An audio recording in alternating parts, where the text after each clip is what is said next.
Salut à tous, on est toujours au Salon des Sports et du Parasport, ici à la porte de Versailles à Paris. On est absolument ravis de vous retrouver. J'ai un invité qui vient de Lyon, spécialement pour nous voir, c'est Sébastien Cornet. Bonjour Sébastien. Bonjour Bruno. Alors Sébastien, on va parler de paddle, puisque c'est un des sports en vogue, pour ne pas dire le sport en vogue. C'est vraiment un sport qui cartonne, et vous êtes le fondateur d'un paddle privé à Lyon qui s'appelle Esprit Paddle. Absolument, on a fondé Esprit Paddle en 2018. Et on a été parmi les premiers clubs à se monter, structure couverte, indoor, avec beaucoup de terrain. Et on est sur la voie de construire de nouveaux clubs en France. Alors évidemment, vous surfez sur cette fameuse vague.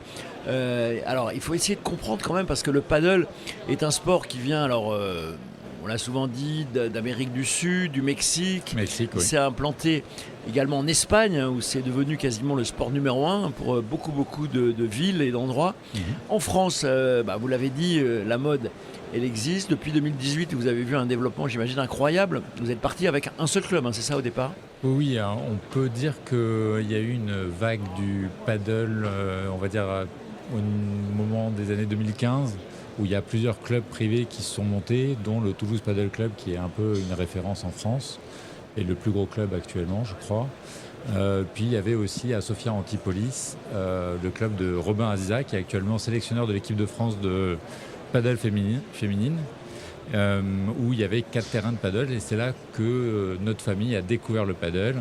Ça nous a permis de garder en tête cet état d'esprit paddle et d'avoir ce projet de club. Alors la famille, quand on parle de famille, évidemment, Sébastien, il évoque sa sœur, Alizée, qui a été une des meilleures joueuses du monde et qui n'est pas très loin de nous d'ailleurs. Elle viendra peut-être faire un petit coucou tout à l'heure au micro de Radio Sport. Mais tout ça pour dire que Alizée et vous êtes originaire de la région de Nice. Absolument. Sophia Antipolis, c'est un club mythique où d'ailleurs officiait pendant très longtemps Patrice Ageloer, qui est également parmi les auditeurs de Radio Sport aujourd'hui.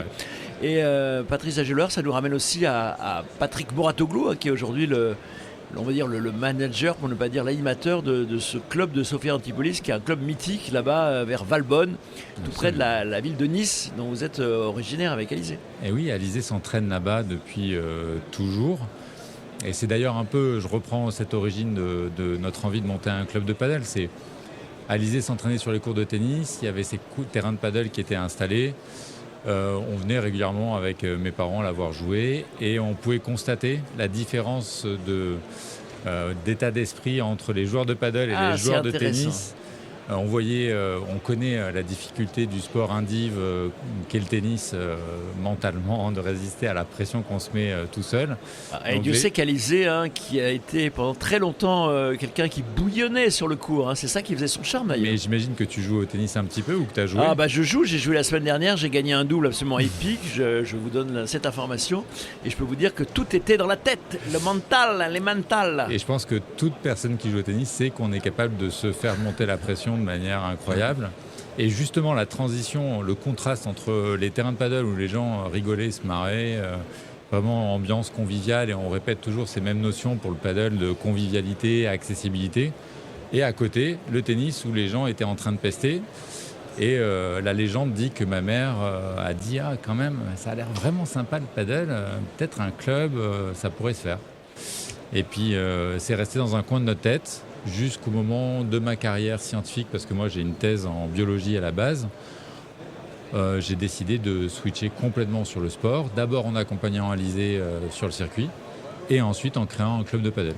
Alors le paddle à Lyon, dans la proche banlieue de Lyon, il y a donc deux clubs aujourd'hui. À Saint-Priest. Saint-Priest et La Boisse. Et La Boisse. Ouais, là c'est pour les Lyonnais qui connaissent. Eh oui.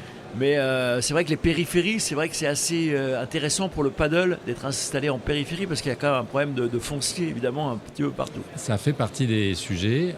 Effectivement, pour monter un club de paddle, il faut, on va dire, grosso modo, une parcelle de 10 000 m² pour faire un club indoor.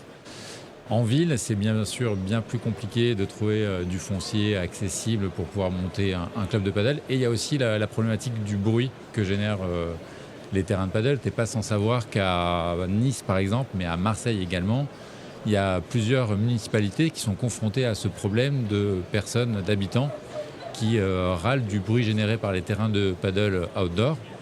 Et on sait qu'il y a vraiment des difficultés maintenant pour installer des terrains de paddle la Fédé préconise, je crois, une centaine de mètres de distance avec les habitations à cause du bruit généré. Alors bien sûr, généré par les bruits et les cris des gens qui sont enthousiastes, donc ça c'est plutôt cool. Mais le paddle est un sport bruyant, l'impact de la balle sur la raquette est très sec et très bruyant, mais aussi le rebond sur les vitres. Donc ça génère des difficultés à s'installer. Alors, pour ton exemple à Lyon, donc c'est des clubs qui sont plutôt dans la banlieue, dans la périphérie de la métropole lyonnaise. Comment s'est fait ce développement ? Tu as débuté avec un nombre de terrains limité. On dit des pistes, je ne sais pas pourquoi on dit des pistes. Si tu veux faire brancher paddle, il faut dire pista. Pista, là, oui, t'as pista. Alors, combien de pista Nous, on a démarré avec 6 terrains de paddle 6 indoor. Pista, alors. Ouais, moi je dis terrain. Ah ouais, moi je dis terrain aussi, j'ai un peu du mal avec même cours de paddle. Donc là, les hispanicismes ou les anglicismes, j'ai un peu du mal. Et un terrain extérieur. Avec le développement de la pratique, parce que nous, on croit très fort à l'animation de ces clubs de paddle via des animations loisirs, mais des tournois, et aussi des cours collectifs, cours individuels, écoles de paddle. On s'est aperçu assez rapidement qu'on avait besoin de plus de terrain, évidemment. Donc on a fait une extension de notre bâtiment pour accueillir 2 terrains de paddle supplémentaires. Et on a supprimé le terrain extérieur parce que on s'est aperçu que les gens favorisent les conditions standardisées. Pas de vent, pas de soleil, pas trop de température, pas trop de froid, pas d'humidité, pas le pigeon qui passe, parce qu'on connaît les joueurs de paddle qui sont en partie des joueurs de tennis et ils ont toujours besoin d'une excuse pour louper un coup. Ah, le pigeon, parce que je me souvenais... Ils ont croisé un pigeon. C'était Mikael Yodra qui avait tué un pigeon, je crois, une fois en Australie, ou je sais plus, dans un double, il y avait une histoire comme ça. Mais bon, c'est quand même assez rare de voir des pigeons sur les terrains de paddle quand même. Quand tu es en extérieur, ça peut arriver. Ça peut arriver. Surtout à Paris. Donc nous, on s'est débarrassé de toutes ces contingences. On bosse sur nos pistes indoor et maintenant, comme on commence à être relativement connu dans le monde du paddle, on est en train d'ouvrir un deuxième club, donc c'est aux Portes de l'Ain, où il y aura 7 pistas. 7 terrains. 7 terrains, un resto, un bar. Alors les Portes de l'Ain, ça me parle, mais c'est dans quelle ville ? Alors les Lyonnais connaîtront peut-être plus Montluel. Moi je connais bien Montluel, très très bien Montluel. C'est une blague. Non, je connais très bien Montluel parce qu'il y avait l'entreprise Carrier qui était un... on est exactement à 2 minutes. Voilà, donc je connais très bien Montluel. Ils viennent faire une démonstration de paddle en décembre écoute... à la gare de Montluel, du coup. Oui, voilà. C'est les Portes de Lyon et on est sur la direction de Genève, en allant sur l'autoroute qui mène jusqu'à Genève. Donc c'est très facile d'accès parce que c'est très bien desservi par la route. C'est un des principes, c'est... Comme on a la contrainte de ne pas pouvoir s'installer en centre-ville, il faut donner la possibilité aux joueurs d'avoir accès facilement à nos clubs et à nos pistes. Du coup, on favorise les zones commerciales à proximité des axes de circulation, ce qui permet d'éviter de faire plusieurs heures comme c'était le cas au début du paddle. Nous, on avait des gens qui venaient de Grenoble, de Chambé. C'est le cas encore jouer, aujourd'hui, puisque comme tu le sais, le paddle se développe à un rythme infernal, mais la demande est énorme dans plein d'endroits. D'ailleurs, on est ici en marge du Salon des maires, et je sais qu'il y a beaucoup de maires qui ont envie de se faire réélire et qui vont essayer d'installer un paddle avant les élections. Je ne sais pas si c'est possible matériellement, mais en tout cas, c'est vrai que c'est un des enjeux de ces prochaines élections municipales. C'est toujours bien vu d'avoir un beau projet paddle parce qu'on sait qu'il y a une demande qui est très forte.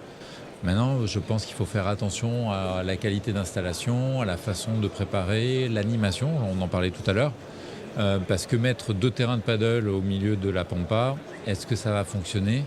Sans doute pas, on connaît l'effet des 5000 terrains de la Fédération française de tennis. Ouais, ça c'est une expérience, on va rappeler à ça aux plus jeunes qui nous écoutent, mais c'est vrai que c'était le président Philippe Chatrier à l'époque. T'es en train de dire que je suis un peu vieux, c'est ça ? Comment ? Je suis un peu vieux du coup. Tu es beaucoup moins vieux que moi, donc c'est déjà une bonne nouvelle pour toi. Mais Philippe Chatrier avait eu l'idée d'installer 5000 cours de tennis en France. Et c'est vrai que ces 5000 cours ont vu le jour, effectivement. Moi, j'en ai été le témoin. Mais aujourd'hui, on en est tous témoins. Il y a pas mal de ces cours qui sont abandonnés. Ils sont abandonnés, comme le chanteur abandonné. C'était Johnny Hallyday qui était abandonné. Ils ont fait perdre de la force économique et d'influence des gros clubs où il y avait beaucoup de joueurs et du coup, il y avait un niveau intéressant. En fait, on a dilué le nombre de joueurs de tennis pour un effet maintenant qui est remis en question. Donc je pense que c'est Oui, mais c'est une bonne question à se éviter. poser pour le paddle, effectivement, puisque il y a toujours un effet apprenti sorcier. C'est vrai il ne faut pas qu'on se précipite tous. Donc c'est pas... Alors fais-nous quand même rêver avec les chiffres de croissance ou de développement de ton esprit paddle. J'imagine quand même qu'au début, ça n'a pas dû être très facile de monter ce projet. Non, et bien sûr, en 2018, quand on parlait de paddle, c'était la planche et la rame. Tout le monde parlait du paddle avec 2 D, un L, un E. Exactement. Donc nous, c'est un projet familial. Donc notre volonté, c'était d'acheter le bâtiment. Donc quand tu vas voir des banques pour acheter un bâtiment, pour monter une activité qui n'est pas connue, c'est effectivement très compliqué. Nous, on a été financé grâce à une banque belge et une banque suisse qui ont cru dans le projet. Ah oui, ça veut dire quoi? Que les banques françaises étaient un peu frileuses à l'époque? Elles étaient très très frileuses, oui. Plus que frileuses, puisqu'elles ont toutes refusé. Est-ce que ce serait pas culturel, ce genre de... C'est une bonne question. Alors, je sais que le loisir, c'est une activité qui fait un peu peur aux banques, parce qu'il y a toujours cette notion de mode. Ah oui, effet de mode. Voilà. Et du coup, nous, on s'installe pour 15 ans. Est-ce que pendant 15 ans, on va être capable de payer un loyer pour un bâtiment qu'on a acheté? Bien sûr, moi je pense que le paddle est installé là pour des décennies. On peut voir en Espagne que maintenant ça existe depuis, on va dire, début 90, milieu 81. Et le sport ne fait que grandir depuis cette date-là. Donc nous, on peut dire qu'en France, c'est installé depuis 2015. On sait qu'on a 20 ans de retard dans le nombre de pratiquants et dans le niveau des joueurs par rapport à l'Espagne. Au niveau. Donc on a de nombreuses années. Mais quand tu vas expliquer tout ça à une banque, elle n'est pas obligée de te croire et en général, le risque lui paraît toujours trop important. Maintenant, nous, on a eu la chance, effectivement, je vais venir sur les chiffres d'Esprit Paddle. Nous, actuellement, on a des taux de réservation de 95%. 95% de 9h à 23h. Tous les jours de la semaine? Alors, le week-end, on ferme à 21h. Mais oui, tous les jours. Ah oui, incroyable. 95%. On n'a pas de créneau disponible sous 15 jours, mais même pas un 15-16 ou un. Ah oui, c'est vrai que je suis cloué là. J'imaginais pas que c'était quand même à ce point-là. On a plus de 5000 joueurs réguliers, donc qui viennent au moins une fois par mois. Et on a 30 000 personnes sur notre base de données. Donc on a vraiment une vraie appétence. On a plus de 100 personnes qui prennent des cours collectifs. On a 5 profs de paddle qui enseignent, donc c'est vraiment une belle école de paddle. On a 80 gamins âgés de 5 à 15 ans.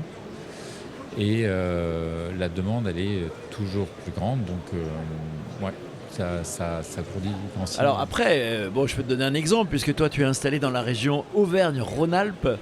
J'ai quand même tout exemple, puisque je suis originaire, moi, de Chamonix, donc la Haute-Savoie. Mais la demande est absolument incroyable. Et comme tu dis, les gens font des dizaines et des dizaines de kilomètres pour aller jouer au paddle, puisque toute la vallée de Chamonix, pour l'instant, il n'y a pas un terrain de paddle. Ensuite, la grande vallée de Salanches, ça commence à se développer un peu. Mais il faut aller quasiment jusqu'à Annemasse. Comment? Annemasse, avec un fort paddle qui est installé là-bas, 3 ou 4 terrains, je crois. Voilà, Annemasse, mais quand tu veux aller jouer au paddle, quand tu pars de Chamonix, ça va quand même un peu de route pour aller jusqu'à Annemasse. Puis alors après, évidemment, il y a tout le bassin genevois qui aussi est un bassin franco-suisse, on va dire, sur lequel il y a aussi quelques projets qui se créent. Alors pour reparler de Esprit Paddle, ce que j'ai appris aussi, c'est que tu avais développé ça sur le web également. Tu as créé un site internet qui fonctionne et paraît-il très bien aussi. Tu es bien renseigné. Effectivement, nous, pendant le confinement, on s'est retrouvés à l'arrêt pendant 18 mois. Tout le monde s'en souvient peut-être pas, mais le sport, ça a été très très impacté par le confinement. Et du coup, avec mon associé, on s'est posé, on voulait continuer à bosser sur le paddle et on avait un besoin, c'était de montrer notre matériel à vendre dans le club. Mais au début, de manière très humble, c'était vraiment pour nos clients.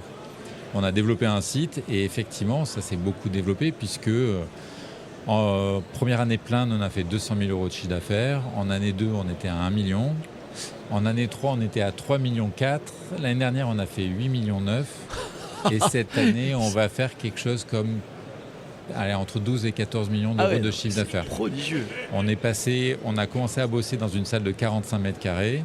On est passé à 300 mètres carrés, 1000 mètres carrés. Et on s'est installé il y a quelques semaines dans un bâtiment de 3000 mètres carrés.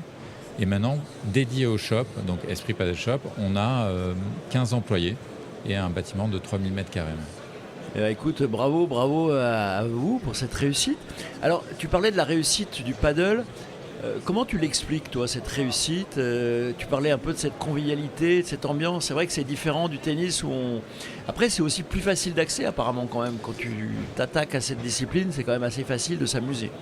Alors moi, j'ai plusieurs exemples à vous donner, mais qu'on soit nouveau pratiquant de sport de raquette, qu'on ait fait du sport, du tennis sur la plage, les raquettes sont vraiment faciles à manier, elles sont plus courtes. Les personnes ne s'aperçoivent peut-être pas que la raquette de tennis est en fait très longue et demande beaucoup de technique pour faire frapper correctement la balle. Au paddle, c'est vraiment le prolongement de la main. Et du coup, ça facilite l'accès. Et effectivement, dès qu'on commence à jouer, que ce soit des enfants très jeunes ou des non-pratiquants de sport de raquette, en fait, il se passe quelque chose sur le terrain. On renvoie la balle, on frappe sur la vitre, il y a des échanges qui se créent. Et du coup, la satisfaction de frapper la balle est vraiment super importante. Si on loupe la balle, c'est pas très grave, on est entouré par une cage. Et du coup, on récupère la balle en 30 secondes. Au tennis, j'imagine que tu allais chercher tes balles au fond du terrain. Oui, j'ai eu la chance de jouer à Roland-Garros, imagine-toi, où j'allais chercher les balles sur le cours Suzanne-Langlaine. Je mettais des heures parce qu'il n'y avait évidemment pas de ramasseur quand je jouais au tennis. Tandis que là, sur un terrain de paddle, tu es à 1 mètre de ta balle en permanence. Donc ça permet d'augmenter la pratique. On estime que sur 1 heure de jeu, au paddle, tu joues 45 minutes où tu es actif. Au tennis, c'est plutôt 15 minutes. Donc la différence est vraiment hyper importante. Ensuite, c'est un sport par équipe. On est à 4 sur le terrain. En général, ce qui se passe, c'est que les gens échangent les paires au fur et à mesure des parties. Et donc, ça permet de communiquer différemment.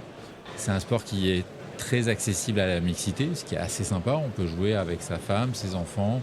Moi-même, je joue avec mon fils de 17, ma fille de 13, ma femme de 45, qui n'a jamais joué au tennis. Et en fait, vous vous amusez. On s'amuse. À 4. Et ça, c'est génial. Ça fait une expérience de loisir sportif qui est incomparable. On ne peut pas le faire au tennis. Au tennis, si on ne te renvoie pas la balle, très vite, ça devient lassant. Et le paddle, sur le terrain, ça permet d'avoir vraiment beaucoup de convivialité et d'amusement. Et ensuite, à l'extérieur, dans les structures privées, eh bien, tu as du service. Tu as le bar, le restaurant. Éventuellement, tu peux recharger ta voiture parce qu'il y a des bornes de recharge sur le côté. Vous avez évidemment pensé à la nouvelle manière de consommer. Et tu peux acheter un peu de matos éventuellement. Parce que dans tous nos clubs, on a effectivement des raquettes pour pratiquer le sport. Alors, il y a une autre tendance, je ne sais pas si vous l'avez exploré, c'est le padel à 1 contre 1, quoi, en solo. Est-ce que ça aussi, vous avez essayé? Est-ce qu'il y a un marché pour ça? Parce que c'est vrai que c'est pas toujours facile de trouver 3 personnes pour jouer avec toi. Alors, je vais répondre plein de choses à cette question. Oui, le paddle 1 contre 1, c'est assez sympa. Mais nous, on le considère comme une porte d'entrée dans notre système parce qu'il faut conserver cette convivialité, justement. Donc quand tu commences à pratiquer le paddle avec ta copine, avec un pote, ça te permet d'appréhender l'environnement, commencer à taper la balle et voir si ça te plaît. Et ensuite, nous, on pense qu'il faut switcher sur l'expérience complète avec des matchs 2 contre 2, les tournois et tout ce qui se passe. Et ensuite, j'avais une deuxième remarque qui était fort intéressante. Oui, c'était sur le fait de trouver des partenaires pour trouver avec qui tu vas jouer. Nous, notre application qui a été développée par des Espagnols permet de créer des parties ouvertes. Tu veux jouer chez nous, tu crées une partie de niveau 5. Les personnes qui sont autour de ton classement reçoivent une notification et peuvent compléter la partie. Et nous, comme je te le disais tout à l'heure, on a 25 000 personnes sur notre application. Et donc, les parties 25 000 uniquement dans la région lyonnaise. Ouais. Et du coup, systématiquement, je crois qu'on a un taux de complétion de partie de plus de 90%. Donc, si tu veux jouer chez nous, tu ouvres une partie, on saura compléter. Et en plus, en parallèle, on a mis évidemment des canaux WhatsApp et tout un système. On connaît très bien nos joueurs. On est installé, on a une équipe qui est super fiable, qui est là depuis plusieurs années. Donc, on connaît tous les joueurs qui sont susceptibles de compléter les parties. Et alors justement, tu parlais de niveau 5, tu peux expliquer ce que c'est à peu près les niveaux? Parce que moi je suis niveau nul en paddle, c'est quoi le niveau nul? Alors, chez Esprit Paddle, on a une classification de 1 à 10. 10 étant les meilleurs joueurs, 1 étant les très grands débutants. Moi je serais pas loin de 2, allez. 2, 3. Tu frappes la balle? Ah bah oui, j'y arrive. Ouais. Tu sais faire des volées? Oui, je sais faire des volées. Donc, tu serais probablement 3,5. 3,5, ouais, c'est Après, sympa. il y a toute la notion de vitre qui pose une grande difficulté Oui, aux ça joueurs aussi, de tennis. j'en ai eu l'expérience. Mais oui, parce Et là, qu'il faut on peut- laisser passer la balle. Puis on peut surtout aller dans la vitre, Ah. prendre la vitre en pleine gueule. Ça arrive aussi. Ça arrive parfois. On s'est fait casser une vitre au club par accident. Un coup de pied malheureux et puis la vitre est tombée. Donc, ça Et peut qui a avoir des gagné alors? C'est la conséquences. vitre ou parce que ça peut être dangereux quand même de jouer au paddle? Non, je pense pas parce qu'on a du verre sécurité. Ça c'est tombé en petits morceaux. Le joueur n'a rien eu. Nous, on a Et la vitre a disparu. Ouais, on a mis une semaine pour la changer, mais ça s'est bien passé. Et alors, parmi les évolutions du paddle, alors il y a évidemment le nombre de pratiquants qui augmente. Est-ce que tu peux me parler du prix? Parce que c'est vrai que les prix sont assez variables selon les régions, évidemment. À Paris, j'ai l'impression qu'on arrive pas loin de 70 € de l'heure pour 4 personnes. Ça ne te semble pas délirant comme prix? Vous êtes à quel prix, vous, à Lyon, à Esprit Paddle? Chez nous, on est à 10 € de l'heure par personne. C'est-à-dire 40 € pour 4. Exactement. Toi, Et tu on préfères a- le vendre à 10 € par personne qu'à 40 € pour 4. Je pense que tout le monde a ce repère-là. Ouais. En On fait, se partage en fait 10 € chacun. En fait, si on considère le paddle comme un sport tel qu'on le conçoit en France avec le sport associatif, évidemment, le paddle est un sport qui est très cher. Parce qu'en général, dans une asso, tu vas payer 250, 300, 350 balles pour un accès illimité. Dans ce cadre-là, le paddle est très cher parce qu'en plus, on a tendance à beaucoup jouer. Tout le monde devient très vite des surconsommateurs. Donc on dépense beaucoup d'argent. Et donc, on dépense beaucoup d'argent. Si tu le considères comme un loisir, comme une partie de bowling, comme une séance de cinéma, comme un escape game, et bien là, tu t'aperçois que les prix sont beaucoup moins excessifs. Nous, chez Esprit Paddle, on a décidé de faire un équilibre entre cette notion de loisir qui est plutôt en heure pleine et le week-end où les gens viennent jouer en payant ponctuellement. Et après, nos surconsommateurs, qu'on adore, hein, je pense à vous, tous les gars, on a des abonnements heure creuse, donc 9h midi, 14, 17. On sait qu'avec le confinement, il y a eu une forte évolution de l'organisation du temps de travail. Et d'ailleurs, tout à l'heure, je te parlais de 95 de taux de remplissage dans nos clubs. On s'aperçoit que ce taux, il est accessible justement parce que les gens se libèrent des plages horaires dans la journée. Et du coup, nous, avec notre abonnement heure creuse, en fait, ils arrivent à payer relativement peu cher la pratique du paddle. Et du coup, on arrive à combiner les deux mondes. Après, on sait qu'à Paris, tout est très cher, donc ça ne m'étonne pas les tarifs. Et comme tu le disais tout à l'heure, il y a un manque criant de structure. Donc évidemment, la tentation, c'est de dire j'ai une très forte demande, j'ai une offre qui est limitée, j'augmente les prix. Ouais. Nous, on n'est pas trop sur cette tendance-là. Et comme je te le disais tout à l'heure, on développe beaucoup tout ce qui est cours, collectif, école de paddle. Ça, par définition, on sait que c'est des activités qui ne sont pas très rentables.